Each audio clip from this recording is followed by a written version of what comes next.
Perkenalkan, nama saya Jovan Angga Abraham Panjaitan. Di sini saya akan melaksanakan tugas ujian tengah semester saya dengan mata kuliah PKN dan dengan dosen pengampu Ibu Suharyani STMT. Baiklah, kita mulai. Adapun tugas yang diberikan yaitu buatlah sebuah video diri sendiri berdurasi maksimal 6 menit dengan tema implementasi butir Pancasila pada hakikat pendidikan kewarganegaraan di lingkungan masyarakat atau di lingkungan kampus. Buatlah analisis deskripsi dari video yang dibuat dalam bentuk Word minimal 100 kata, maksimal 250 kata. Baiklah, kita sebagai mahasiswa tentu mengetahui apa itu Pancasila. Pancasila sebagai ideologi negara kita, dasar negara kita, dan landasan kita dalam landasan berpikir kita dan pedoman dalam kehidupan kita dalam kehidupan sehari-hari. Tentu Pancasila tidak terlepas dari sejarah. Mari kita membahas sejarah sejenak. Pancasila itu sebuah pemikiran hebat yang berasal dari Bung Karno, salah satu pendiri negara Kesatuan Republik Indonesia ini, di mana Pancasila ini terpikir pada saat Bung Karno diasingkan atau dibuang oleh Belanda di ND. Nah, disitulah Pancasila ini lahir dan itulah yang menjadi dasar negara kita sampai saat ini.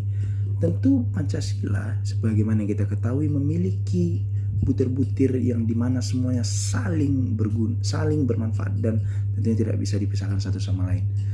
Mari kita membahas yang pertama itu ketuhanan yang Maha Esa, yang kedua kemanusiaan yang adil dan beradab, yang ketiga persatuan Indonesia, yang keempat kerakyatan yang dipimpin oleh hikmat kebijaksanaan dalam permusyawaratan perwakilan, dan yang kelima keadilan sosial bagi seluruh rakyat Indonesia.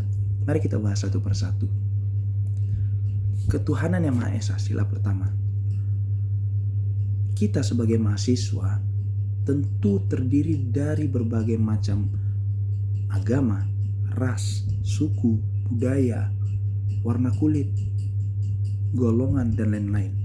Kita sangat beraneka ragam. Nah, di poin yang pertama ini, di sila yang pertama, kita harus saling menghargai.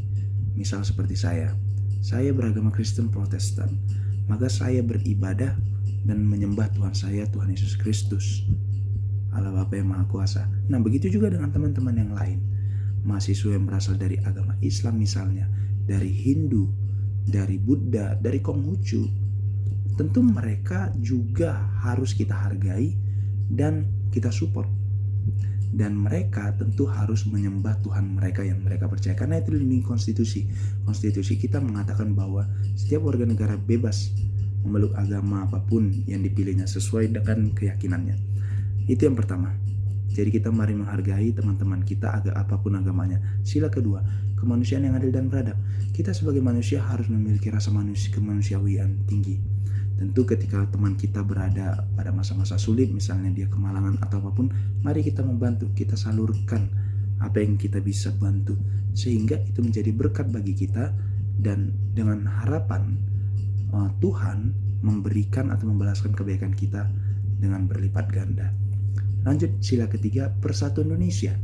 Kita sebagai mahasiswa harus bersatu, tidak boleh terpecah belah dengan isu apapun itu, isu agama, isu politik atau apapun. Kita harus bersatu, karena dengan bersatu maka Indonesia menjadi sebuah negara yang hebat dan menjadi negara yang modern atau memiliki cara berpikir yang tinggi dan baik, sehingga suatu saat kita boleh menjadi negara yang maju. Kita doakan bersama.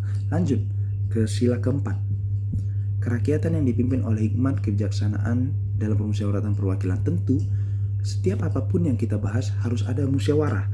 Misal kita memilih ketua kelas contohnya pada saat sekolah, atau mungkin kita memilih calon presiden mahasiswa misalnya. Tentu itu ada musyawarah dan berdasarkan keputusan atau polling yang paling banyak, sehingga tidak ada namanya kecurangan dan semuanya bisa menerima dengan legowo dan lapang dada. Itulah fungsinya bagi kita mahasiswa. Dan yang terakhir, kelima, keadilan sosial bagi seluruh rakyat Indonesia.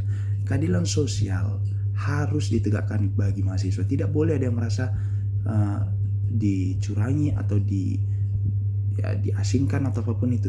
Tidak ada kesenjangan sosial. Semuanya sama dan semuanya sama-sama bermanfaat.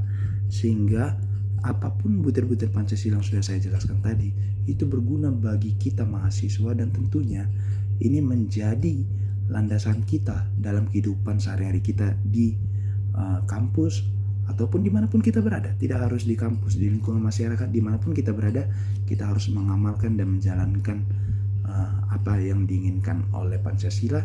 Dan kita yakin dan percaya dengan Pancasila maka kita saling hidup rukun, dan dengan harapan suatu saat Indonesia menjadi negara yang maju dan menjadi negara yang sangat baik di mata negara lain.